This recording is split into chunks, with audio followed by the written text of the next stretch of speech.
plan at this stage was to head back up the coast, making single night stops where we needed along the way.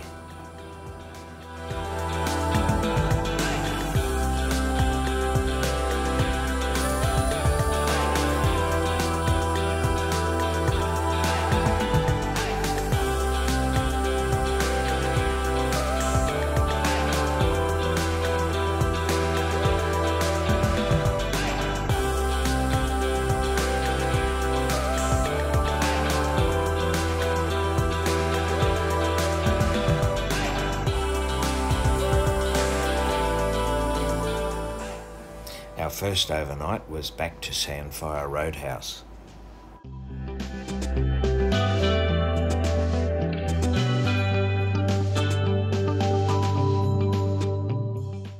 The plan was to stay just overnight at Sandfire Roadhouse and then continue tracking north. However, the weather that had pushed us and forced us to turn around had now extended inland as far north as Darwin and west into the Kimberley. While Sandfire still had beautiful blue skies, unfortunately Derby and Broome were now covered in cloud and were having heavy rain. So we had nothing else to do but cool our heels and stay another day in Sandfire Roadhouse. We saw the familiar sight as the day wore on, the line of traffic coming in for fuel grew and grew. With a bit of walking around and exploring, we found a rodeo grounds that we learned was used once a year and became the centre of excitement around the region.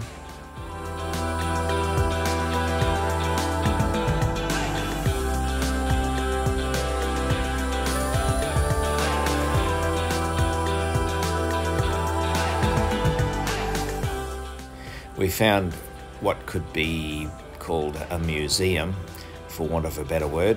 It was pretty basic, but it had some interesting stuff and lots of old photos and clippings of newspapers and stuff about the history of Sandfire Roadhouse.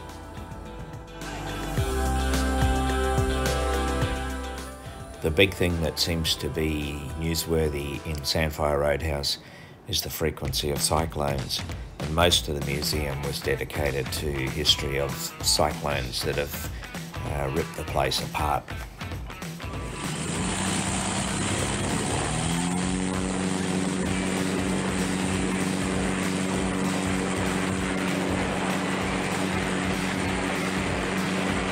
So after 2 nights at Sandfire Roadhouse, we headed north again, and this time we had planned to go to Broome. However, Broome was now in rain and cloud and bad weather, so we had to make the command decision and go back to Derby.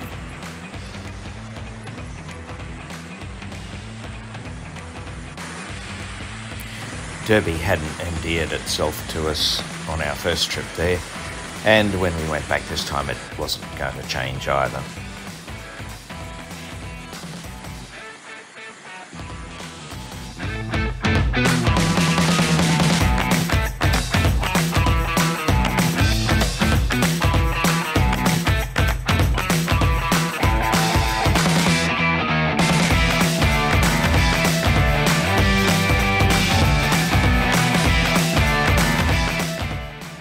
It didn't take long till we got to the edge of the cloud. However, it was mostly broken and it didn't last all the way to Derby, so we arrived in blue sky. And when we got to Derby, we found the aviation equivalent of what we had seen at Sandfire Roadhouse. There were people stranded everywhere, and just about every available aircraft was put in service to evacuate people. And we had another day to look at Derby. But we did find some interesting stuff. There's a huge mud flat that forms part of a local walking trail. And apart from the environmental significance, the mud flats formed part of the historical pathway where cattle were driven out to load onto ships on the docks.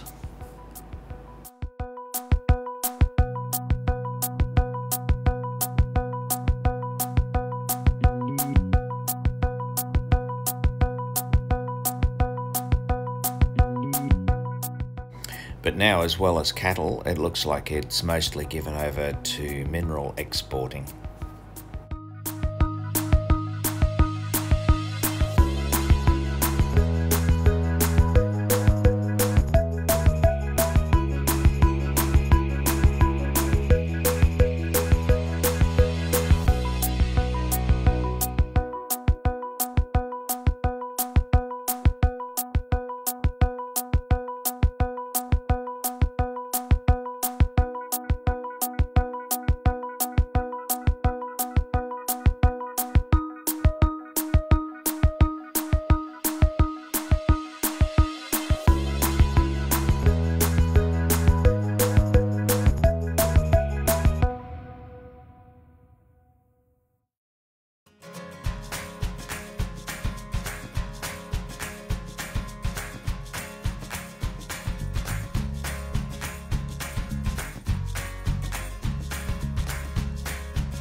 And back to the green of the Ord River and Kununurra.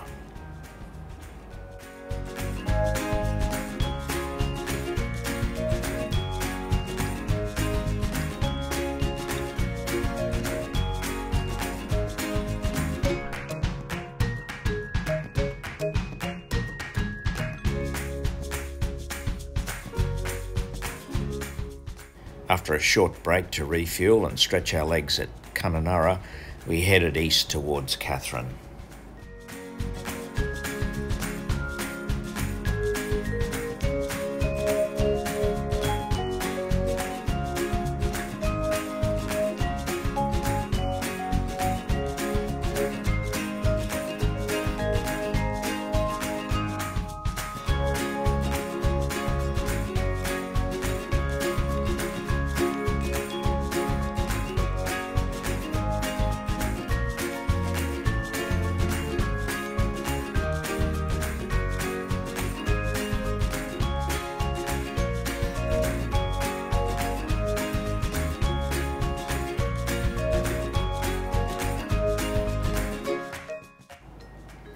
Past the settlement of Timber Creek.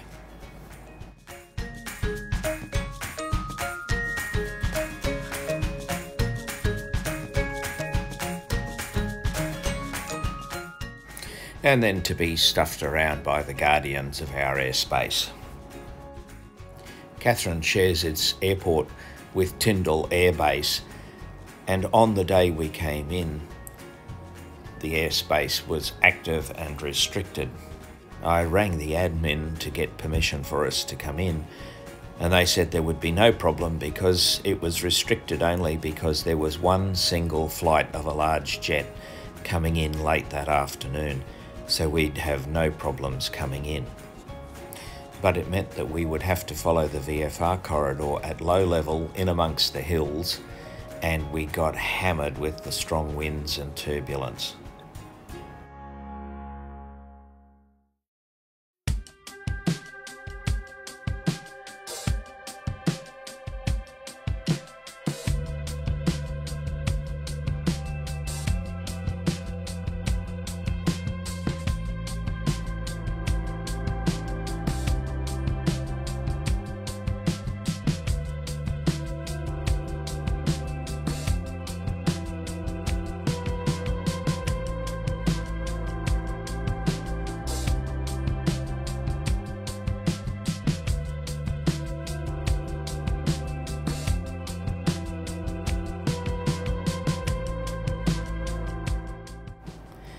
Bing Bong is the loading terminal for the nearby MacArthur River mine, which mines lead and zinc.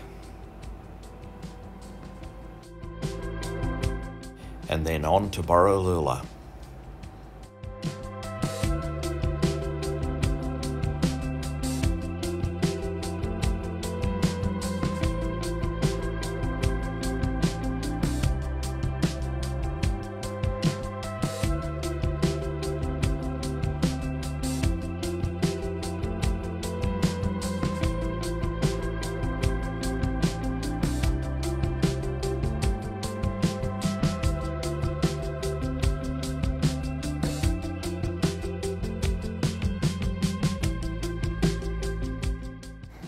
Borroloola is a mostly indigenous township, and its claim to fame in the aviation world is that it's usually the most expensive fuel in Australia.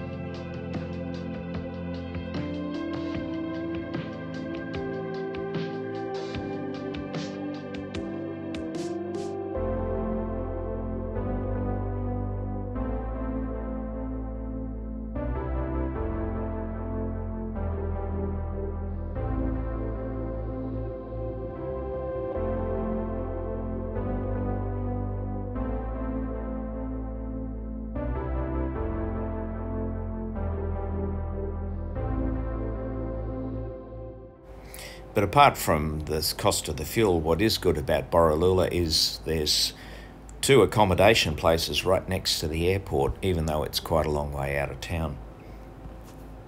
We stayed at the MacArthur River Caravan Park, and we asked the proprietor if there was anything to see around the place, and he said the only reasonable thing was to go for a walk down to the river, stay away from the edge in case of crocs, but he said it was really quite picturesque, and he wasn't wrong.